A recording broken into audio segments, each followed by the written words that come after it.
이 영적 불임을 겪고 있는 이 가정에 사실은 하나님께서 어떤 말씀과 연결을 시키냐면 사사기와 연결을 시킵니다.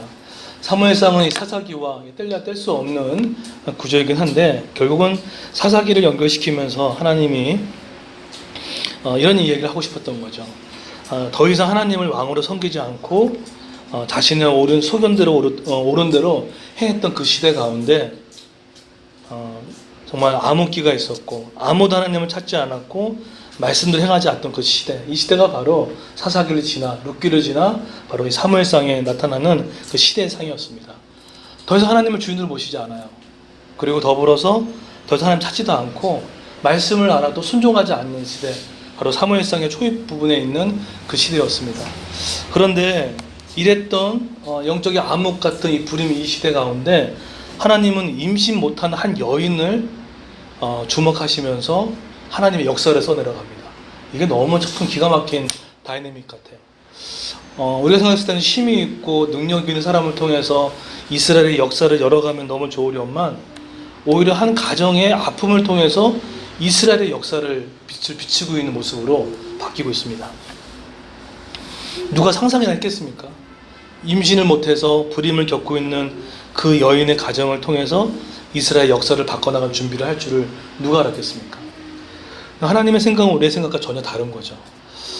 자, 그런데 너무나 익숙하지만 이 가정에는 오늘 1절에 보시게 되면 믿음의 정통 가정이었습니다. 보시게 되면 1절에 보시면 에브라임의 산지 라마다임 소민에 에브라임의 사람 엘가나라는 사람이 있었으니 그는 여로함의 아들이요 엘리우의 손자요 도의 종손이요 숲의 현손이더라. 이게 믿음의 좀 4대째 가문을 얘기하고 있습니다. 그러니까 이건 보통 가문은 아닌 거죠. 나름대로 4대째 믿음의 혈통을 갖고 있는 신실한 가정이었습니다. 그런데 이 가정에 엘가나와 한나의 가정 가운데 아내의 불임으로 인하여서 대가 끊길 위험에 처했습니다. 여러분 그 신구약에서 그 다음에 대가 끊긴다는 것은 사실은 뭘 뜻하냐면 자식이 없음은 사실은 어떤 의미냐면 미래가 없다는 것을 뜻합니다. 그러니까 지금 미래에 소망이 보이지 않는 거예요. 사실은 이 미래에 없음은 사실은 하나님이 뭘 비추고 있냐면 이 가문의 위기는 자기 눈에 옳은 대로 살다가 더 이상 추락할 때까지 추락해서 더 이상 어찌할 수 없는 그 이스라엘의 현실에 반영하고 있다는 것입니다. 믿음의 가정이었지만 이제는 더 이상 옳은 대로 살다가 더 이상 추락할 때까지 없는 영적인 가장 밑바닥에 있는, 더 쉽게 얘기하면 이젠 당장 내 힘으로 어찌 해볼 도리가 없는 암담한 현실. 사실은 이 엘가나 한나의 가정을 통해 이스라엘의 지금 현재의 현실을 비추고 있다는 거죠. 그런데 이런 현실을 비추고 있는 것은 이제 거시적인데 오늘 보게 되면 이런 일들이 좀 갈등으로 좀 일어나고 있습니다. 근데 그 갈등의 현실이 어떻게 일어나고 있냐면 자, 한번 3절 보세요. 그래도 자신의 직무에 따라서 매년 가서 이제 반차의 예배를 드리고 있는데 3절 한번 읽어볼까요? 자, 한번 읽겠습니다. 시작.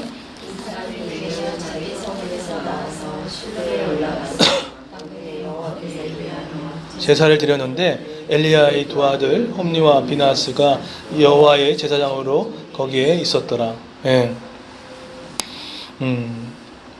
근데 이렇게 이제 뭐 자식이 없다라고 2절에 표현 나왔어도 그러면서 끊임없이 매년 성읍에 올라가서 예배를 드렸던 신실한 믿음의 가정이었습니다. 자, 그런데 매년 올라갔을 때 올라가는 거에 문제가 없는데 갈등의 요소가 하나 있었죠. 이게 보시게 되면 6절에 보십시오.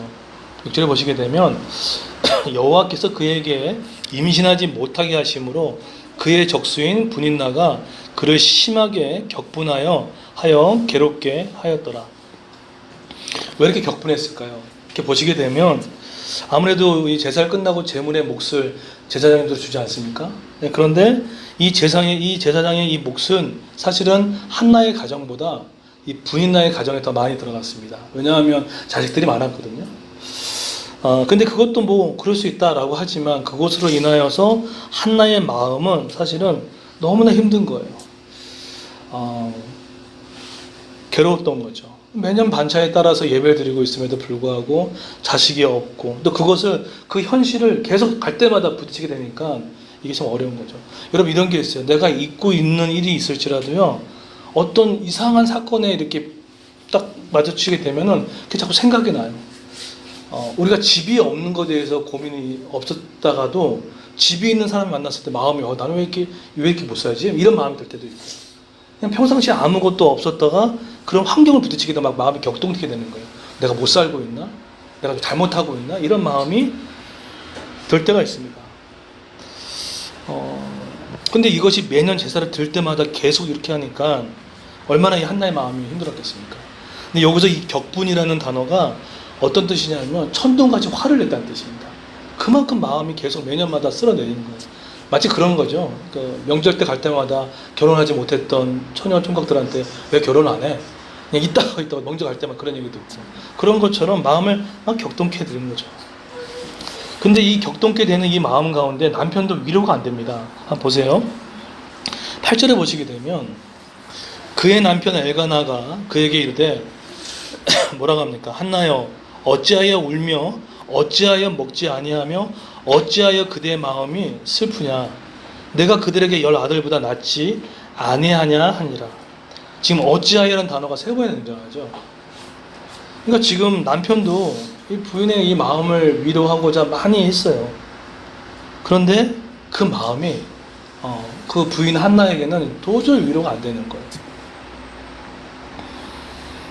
지금 결국은 이 한나의 마음 가운데는 이 남편의 위로도 또 이 불인나의 격분케 시키는 일도 인하여서 마음이 완전히 무너져 버리고 있는 그런 한나의 모습들을 볼 수가 있습니다. 그런데 이 모든 일들이 우리의 어떤 잘못과 실수로 일어나면 참 오히려 내가 잘하면 되지라고 하는데 근데 그것에 대해서 이 주체가 하나님을 지금 기록하고 있어요. 5절 보세요.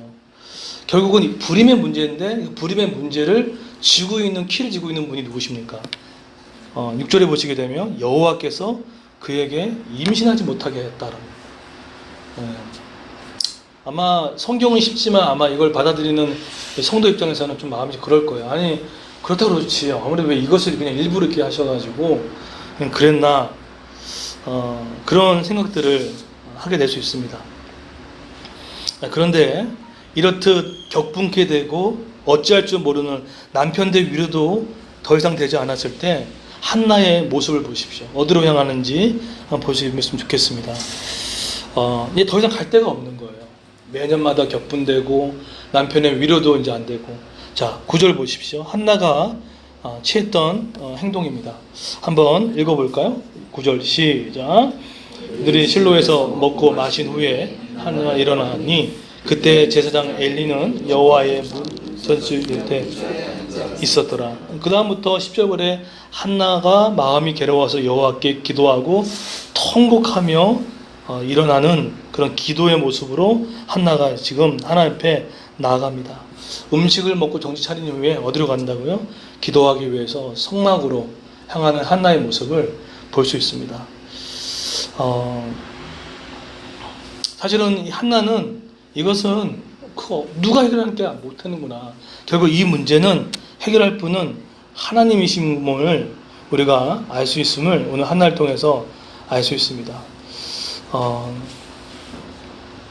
저는 이것을 보면서 우리 한나의 가정의 이 불행이 뭘 뜻하고 있냐면 결국은 이걸 통해서 알고 싶어서 하나님의 가장 중요한 메시지는 이스라엘의 지금 어두운 사사의 이 시대에 극복할 수 있는 방법은 오직 우리의 시선을 다시 하나님께 맞추고 그분이 우리의 주인 되심을 인정하는 것, 그분께 시선을 고정하는 것을 한 모습을 우리에게 보여주고 있습니다. 지금 이 한나는 남편도 위로가 되지 않고 이 상황들 가운데 누굴 초청합니까? 하나님의 주권을 인정하고 하나님의 개입을 후손하는 모습으로 나가는 모습이 되죠. 나중에 이런 한나가 기도했던 이 한나의 이 기도를 통하여 낳은 이 아들 사무엘이 나중에 사사기에 어두웠던 사사시대를 종결하고 왕정시대로 다시 돌아가면서 진정한 왕 대신 하나님을 받아들이는 길이 될지 누가 알았겠습니까? 말씀을 결론 맺겠습니다. 우리 삶에 불임이 있습니다. 부부관계도 불임이 있고요. 자녀들 가운데도 불임이 있을 겁니다. 근데 우리를 위해서 이 불임의 문제를 해결해 오신 분이 계십니다. 바로 예수 그리스도였습니다. 죄의 불임과 고통의 불임 가운데 놓여 있을 때 예수 그리스도 직접 오셔서 그 불임의 모든 문제를 해결해 주셨습니다. 우리가 나가는 것도 중요하지만 그분께 나아가서 하나님께 주권을 인정하고 그 개입을 호소하여 나아갔을 때 그 성막 대신 예수 그리스도께서 우리의 삶의 구석구석 있는 교회마다 있는 가정교회마다 있는 영적인 불임 같은 문제를 해결해 줄 믿습니다. 성막 대신 예수 그리스도께 나아가 부르짖는 저와 여러분 되기를 예수 이름으로 축원드리겠습니다. 네, 시간 같이 한번 우리 기도하도록 하겠습니다.